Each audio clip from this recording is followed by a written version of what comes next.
ำน้ำโขงกันเกินกลางอยู่คนละฝั่งยังส่งใจไฟหาคือทอดสามวัยสาวไทยผู้งามโสภาอายปรารถนาควันตามาเป็นเพื่อนใจสะพานข้ามโขงเชื่อมโยงให้เราเจอกันดุจสา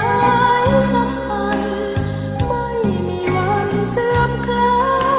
ยสองฝั่งไทยลาวใกล้กันทุกวันข้ามไปฝั่งลาวฝั่งไทยใช่อื่นไกลเราพี่น้องกัน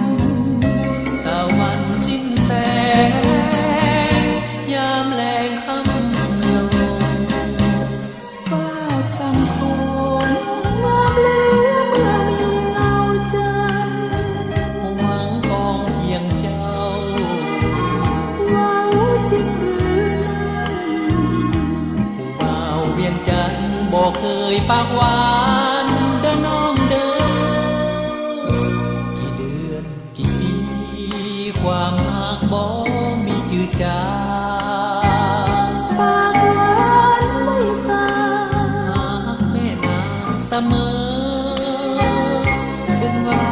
สนาช่วยพามาจนเบอ